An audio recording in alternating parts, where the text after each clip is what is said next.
When I was growing up I was going in round, I did not know the Lord and I walked in darkness. I did a lot in my youth that I thought was fine, yet it was evil before the Lord, simply because my parent did not know the Lord. And when my father died I began to live with my stepfather. Every time my mother was pregnant she suffered miscarriage. She was always miscarrying and losing the baby. I said, "Mother, stop trying to make children. You must stop with pregnancy, because you always end up in tears. Children bring joys, but your pregnancy are bringing you only tears." As for my life, nothing was working. As a young lady I was going out with many important people and they promised me marriage, but in the end there was nothing to show. I did not know what was wrong with me. In truth, I had no Christ in my life. At the beginning I thought it was normal. Over the time my situation got worse, but one day I was busy getting on with my life in the village. I heard a mysterious voice telling me, "My daughter, you must stand up and go to church." Honestly, I was scared. Since I was born I never heard this kind of voice. It was so powerful that I thought I will die. Given that the Catholic Church was predominant in the village, I obeyed the voice and went to church, I mean the local parish.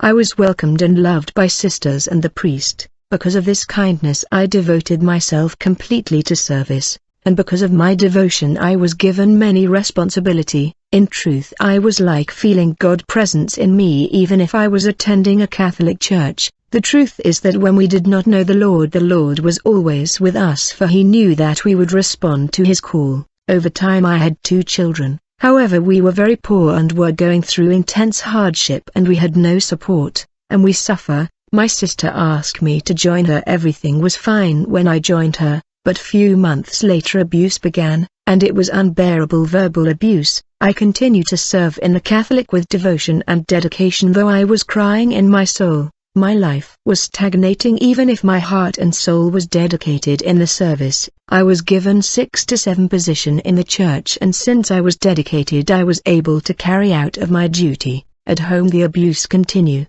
Finally I decided to move, but in a place that was really in a bad condition. It was actually an addict. I had 1 loincloth only. Life was tough and hard. I cried, but I never gave up serving in the parish with devotion. Often we lack food at home, but the Lord gave us strength. Modern Christian, we must learn to be strong and never give up. We must learn to bear the pain and make sacrifice like our Lord Jesus Christ, who endured. I remain there suffering in the Catholic Church and serving with commitment. As a result, the Lord in his love and mercy came to speak to me again. The Lord told me, "My daughter, where you are there in the Catholic Church, you must come out of them and you must leave that place. My daughter, you must leave that place and go where I will show you." I was scared when I heard this voice of thunder. I thought I was gonna die, and this voice spoke like this for a week, telling me to leave the Catholic Church. I said to my daughter, "There is someone speaking to me, but I cannot see him." My daughter laughed.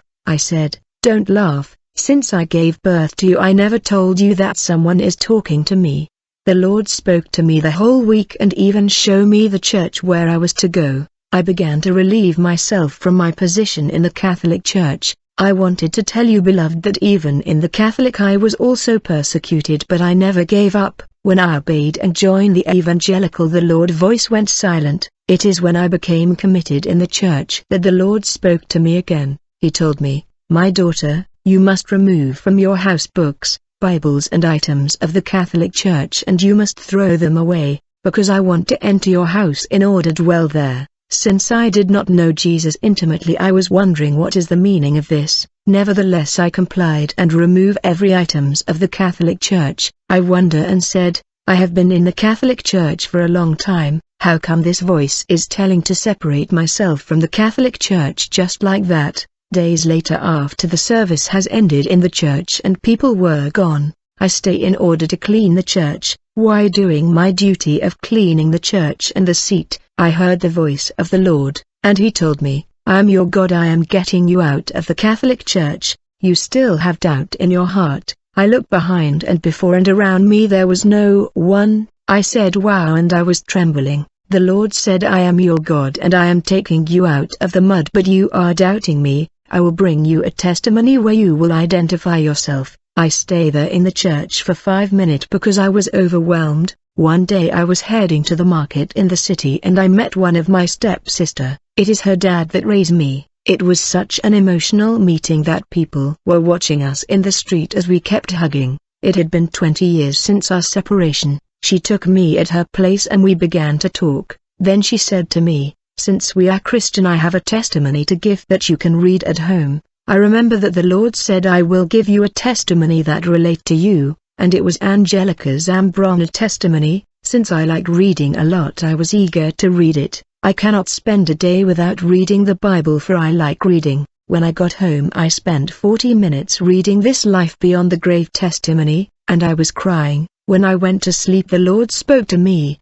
He said, "My daughter, now you can identify with the sins mentioned in this testimony, but from this day onward, my daughter, I wipe away and erase all your sins since you were born, and I start over from zero with you." These words of the Lord are written in my heart. From that day onward I began to tell the Lord every day in my prayer, "Lord, I don't want to go to hell. I refuse to go to hell. If what I am doing will lead me to hell, please show me the way, Father, show me the way." I had given all whole being to Jesus Christ, because I was abandoned, but Jesus did not abandon me. I don't go to church late because Jesus said to me, "Those who have the habit of going to church late will go to hell." I also began to understand that the Lord was against vanity, and I got rid of the adornment of the world. When I began to serve in this church where the Lord sent me, persecution also began. I evangelized and the church became full because of my soul-winning effort. Instead of encouragement, I was asked, "Why are you evangelizing?" I was cleaning the church whenever the service was ended, and when I got home there was no food, and I drank water and went to bed like that. Often I had to check in the bin of the neighbor who were throwing food to survive. I evangelized forgetting my children, and we went to bed hungry. There was so much persecution as people were offended by evangelism I was doing. I was surprised to see Christian opposing soul winning. I left the church. A leader that left before me knew my gift of evangelism, and he came to find me and he proposed that we make a prayer group. After 1 week of evangelism, the place where we met was full. We found another place. After 3 months of evangelism, the place was full again, and then persecution began because of evangelism. Despite people hurt, I love Jesus more.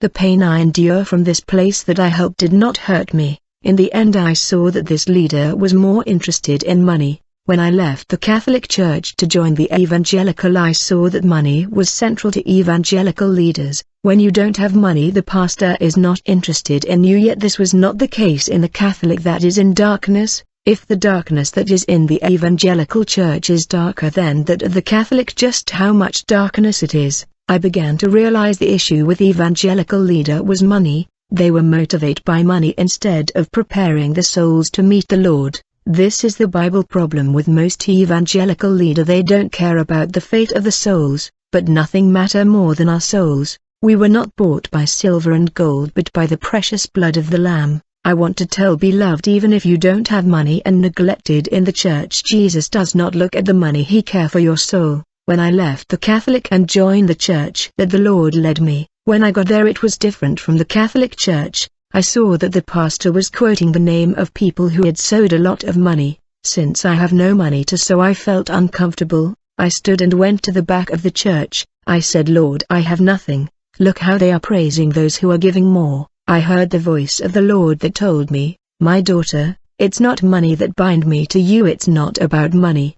Go back to your seat to worship me. Money have nothing to do between you and me." Often when some of the prosperity pastors were preaching prosperity, the Lord would start telling me, "My daughter, the material gospel this preacher is preaching on the pulpit does not come from me. Be warned, it does not come from me." I was stunned and I fear when the Lord spoke this way. I wanted to tell you beloved that Jesus is real. I don't know if it happened to many people, but he speak to my ears and I hear him. He speak in dream and vision. Beloved, I spent 2 years praying in the bush to the Lord to intervene in my life, until the Lord said, "My daughter, your test and trials have ended. Your refinement by fire has ended. It was a strong trial, but your test and suffering is over. Come out of the bush, for I will bless you." It was the end of my suffering. Thus all these years of suffering was a test and trial from God. a refinement by fire. Consider it pure joy, my brothers and sisters, whenever you face trials of many kinds, because you know that the testing of your faith produces perseverance. Let perseverance finish its work so that you may be mature and complete, not lacking anything.